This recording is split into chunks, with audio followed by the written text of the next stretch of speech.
this book today is called Person-Centered Counselling in Action, and I'm reading Chapter 3. Subhead is The Experience of Relational Depth. This is what I'm talking about. At the end of Chapter 2, within the exploration of the more recent developments in person-centered theory, person-centered counselling, we want to be able to work not only with the presenting problem, but also with the client's process. We want to be able to work not only with the presenting problem, but also with the client's processes and self-dialogues, which might underlie the problem, even where that was meaningful to the client, to get behind such processes in order to meet the client within his existential process. We want to penetrate beyond what is sometimes called the presentational aspects of self that the client will use with other people. We human beings are skillful in putting on a face to the world. Indeed, we can have many faces to fit different social contexts. These portrayals of ourselves are real and important representations, yet they do not describe us in our entirety. Especially, they do not describe what we feel and believe of ourselves at the fundamental level, where we do not have to pretend to people or to ourselves.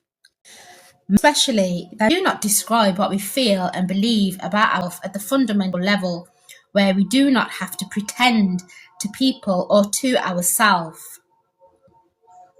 Those everyday portrayals are skillfully sculpted in order to show a face that presents ourselves in a way that we want to be seen within that context. Much of the science of social psychology has been devoted to exploring the faces that we present in different social contexts. A study of the findings can only make us marvel at the skill of the human being. Arguably, one of the most important skills of childhood is learning how to present ourselves in different contexts. For the child who is not offered a broad base of acceptance, but rather a narrow set of conditions of worth, this learning how variously to present themselves has distinct survival value.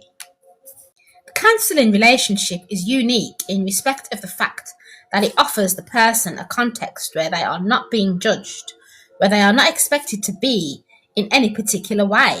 The counselling relationship is unique in respect of the fact offers the person a context where they are not judged, where they are not expected to be in any particular way. Furthermore, the relationship is distinctly loaded in their favour, insofar as the counsellor is not asking them to give her reciprocal and equal personal attention. Furthermore, the relationship is distinctly loaded in their favour, insofar as the counsellor is not asking them to give her reciprocal and equal personal attention. All of these conditions offer a context where a client may be able to show not only his presentational dimensions of self, but more of his existential self. However, if we actually examine the client's experience of most counselling sessions, we find the client largely still hiding behind portrayals of self. Sometimes these self-portrayals are different from those he might show in other life contexts, but they are portrayals nonetheless, insofar as he is presenting an image that he believes is appropriate to the setting, give a desired impression of him in the eyes of the counsellor and himself. Why does the client tend to continue in this presentational style?